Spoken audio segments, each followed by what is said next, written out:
Ese libro había sido escrito originalmente en alemán, pero era muy poco conocido, porque en 1934, cuando se publicó, las vicisitudes que aparecieron con la Guerra Mundial hicieron que la obra no fuera muy conocida. Cuando Popper llegó a trabajar en 1945 a Londres, tuvo la idea de traducirla y la traducción apareció en 1959. Pero para ese entonces había mucha discusión que Popper había ya adelantado en ese periodo con los autores que habían hecho reseñas de su obra, y Popper había escrito un libro más largo que el libro original que se llamaba Poscrito a la lógica de la investigación científica. Cuando Popper estaba corrigiendo las pruebas de edición del libro, se le desprendieron las dos retinas, y entonces Popper tuvo que interrumpir el trabajo de corrección y el libro se quedó guardado. Pero Popper le prestó en varias ocasiones a sus alumnos y a sus amigos el libro, y en ese libro estaba lo que apareció ya en 1964, aunque en un desarrollo muy resumido, como los programas metafísicos de investigación. Lakatos había conocido el poscrito y de hecho su tesis de doctorado tiene que ver con los programas metafísicos de investigación, y es una tesis de doctorado sobre la heurística matemática. Y Lakatos siguió trabajando en esa temática, y al reemplazar a Popper entonces lanzó la metodología de los programas de investigación científica. En esa obra lo que Lakatos desarrolla de los programas metafísicos es la modalidad convencionalista, llevándola hasta el extremo. La modalidad convencionalista consiste en hacer suposiciones, lo que se conoce en el método científico como el método hipotético deductivo, hacer convenciones cada vez más fuertes y hacer control empírico de las convenciones que se establecen. Lakatos introduce sofisticaciones en la propuesta popperiana. Hay dos elementos que son importantes en este refinamiento de la propuesta. El primer elemento es que hace una diferencia entre el núcleo fuerte del programa de investigación y el cinturón protector. Él dice que los programas metafísicos de investigación, cuando se convierten en programas de investigación científica, pueden hacer diferencias entre un núcleo fuerte teórico que el autor por convención decide que no va a considerar falso, aunque haya contraejemplos, y un núcleo de teorías auxiliares que, en caso de que aparezca un contraejemplo, es el que va a caer en vez de que caiga el núcleo fuerte. Entonces a ese núcleo de teorías auxiliares lo llama el cinturón protector. Por lo tanto, si hay contraejemplos, uno o varios, las teorías auxiliares del cinturón protector van a absorber el impacto de los contraejemplos, y por tanto el programa metafísico de investigación va a poder seguir adelante sin que haya una refutación instantánea. En este caso entonces son las decisiones de quien maneja el programa científico de investigación las que van a contar, y por eso se considera que es un método de la ciencia convencionalista, fuertemente convencionalista. El otro refinamiento, la otra sofisticación que introduce Lakatos es esta. Los programas de investigación se van a evaluar no instantáneamente, como las teorías científicas para Popper, sino en plazos largos de tiempo. y entonces se va a ver cómo evolucionan los programas de investigación científica. Para poder examinar la evolución de los programas de investigación científica, se van a utilizar dos características. Una característica es el conjunto de prohibiciones que hace una teoría. A esa característica Lakatos la llama la heurística negativa de un programa de investigación. Y la capacidad de un programa científico de investigación para anticipar nuevos hechos, Lakatos la llama heurística positiva. Y entonces la evaluación a través de plazos temporales largos se va a hacer combinando como si fuera un programa de contabilidad la manera como el programa reacciona en relación con lo que prohíbe y en relación con las novedades que el programa permite descubrir. Como toda contabilidad, la manera como se lleven las cuentas dependerá de una técnica contable, que es también una convención, y por lo tanto, entonces, la voluntad o la decisión del científico o de la comunidad científica que maneja los programas de investigación va a contar mucho en la continuación del programa o en su debilitamiento, y finalmente en su rechazo si el programa llega a ser rechazado. Finalmente, entre los años 1980 y 1982 se publicó el libro que Popper había escrito para ser publicado en 1959. En vez de aparecer en un volumen como originalmente estaba diseñado, apareció en 3 volúmenes. Es una obra sumamente larga.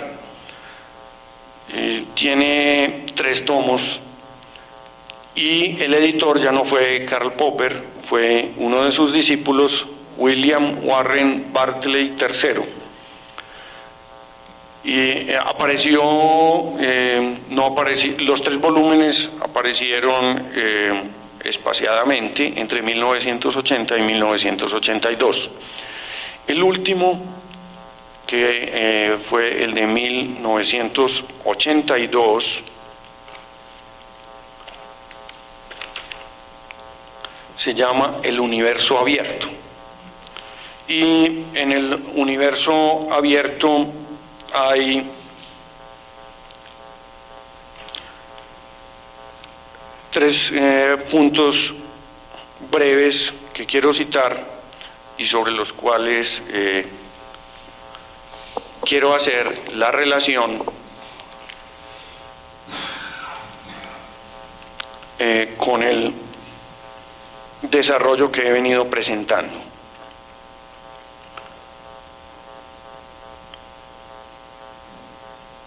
La primera cita es esta.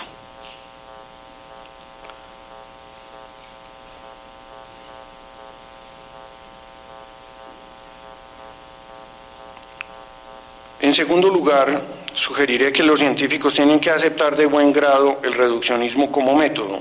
O bien tienen que ser unos ingenuos, o si no, tienen que ser reduccionistas más o menos críticos.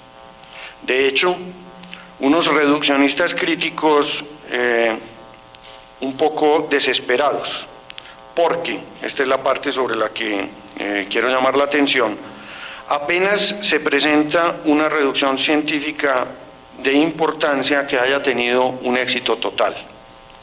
Casi siempre una reducción científica tiene un residuo no resuelto, incluso en los programas de investigación reduccionista de mayor éxito. Esa es la primera cita. La segunda cita es esta.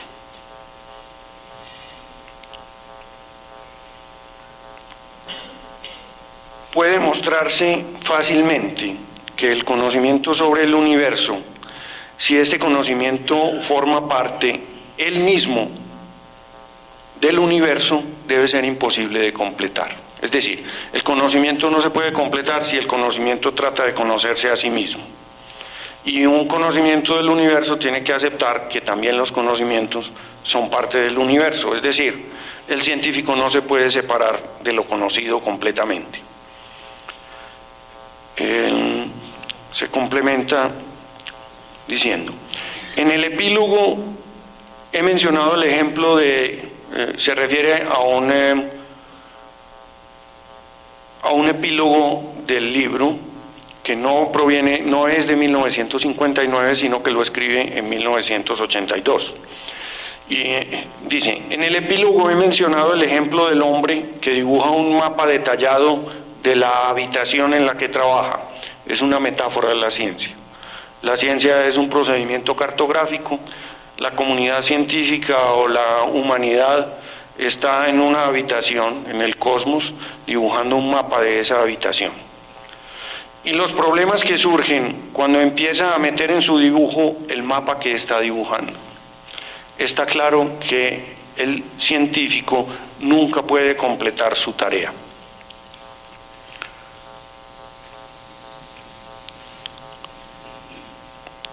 Finalmente, haciendo ya referencia de una forma más global al uso de la metáfora, dice Popper, vivimos en un mundo de evolución emergente, de problemas cuyas soluciones, si son resueltas, engendran nuevos y más profundos problemas, es decir, un mundo en el cual no terminan los problemas.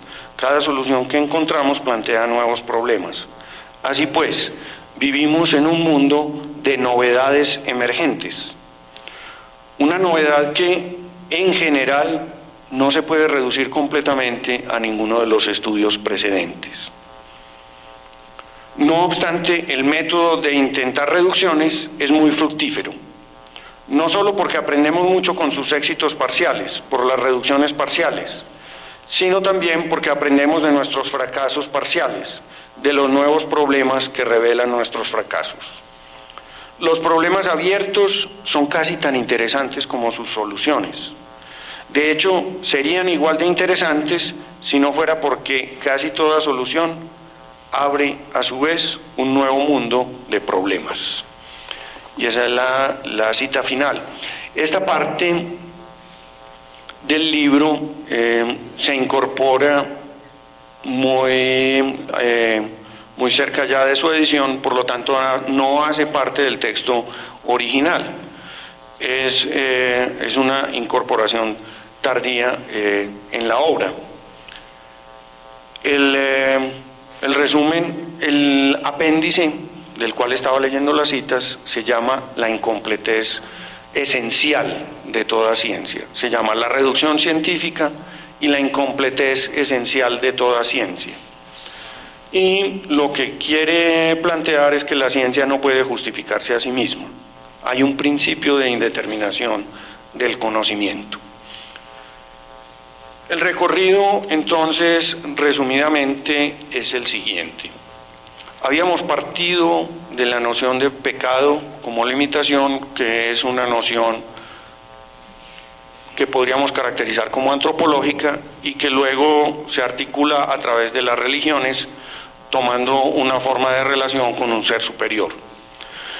Esa concepción del hombre como un ser limitado, que se expresa en la palabra griega hamartia, que quiere decir ser falible, equivocarse, no atinar en el blanco, es la que da pie para una consideración sobre el método de la ciencia.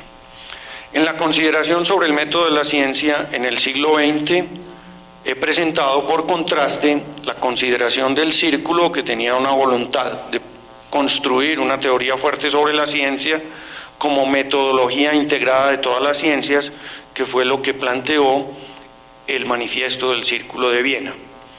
Tanto en el manifiesto del Círculo de Viena como en la obra de Schlick, que apareció como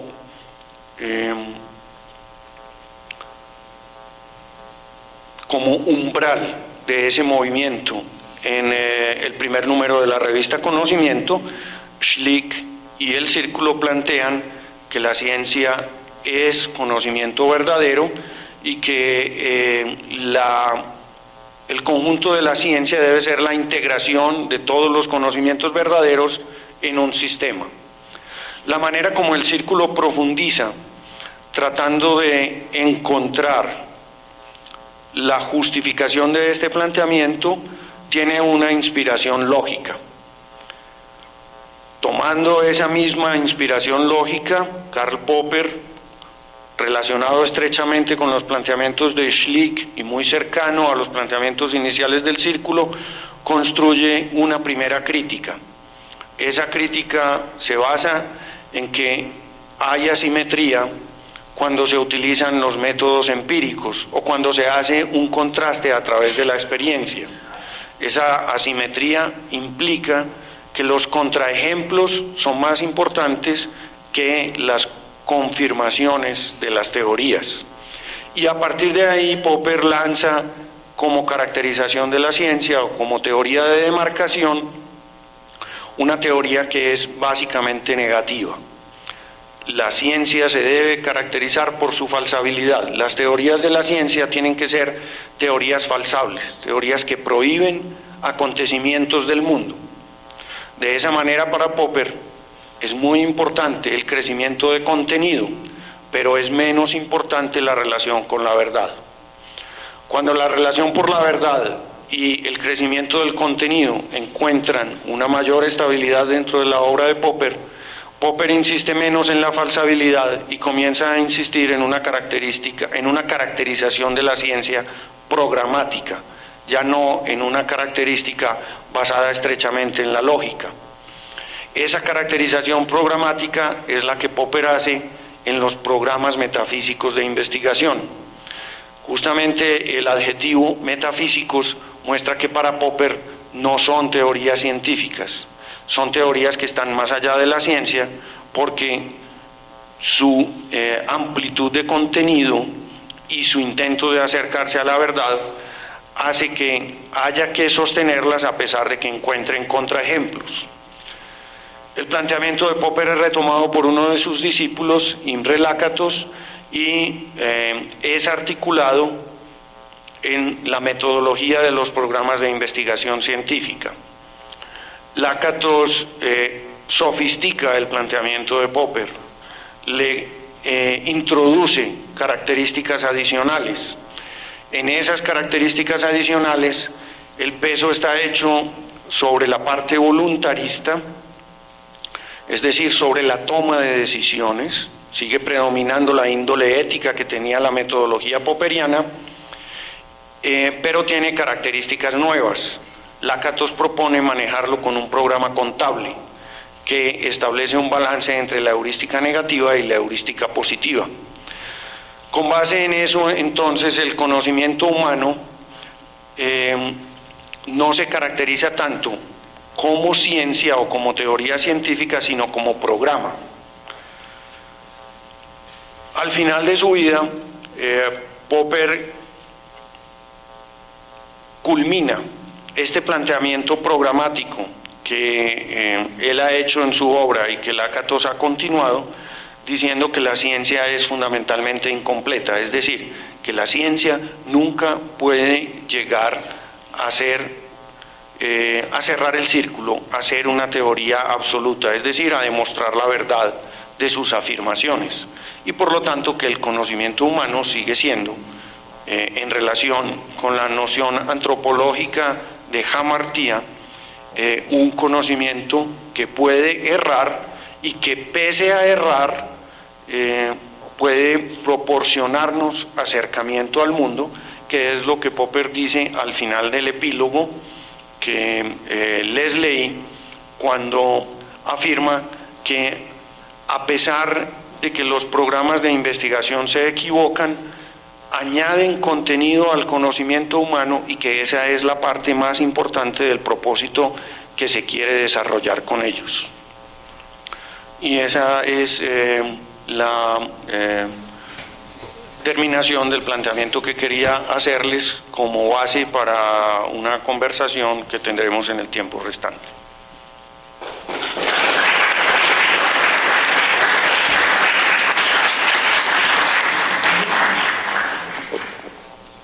Vamos a hacer una pausa corta.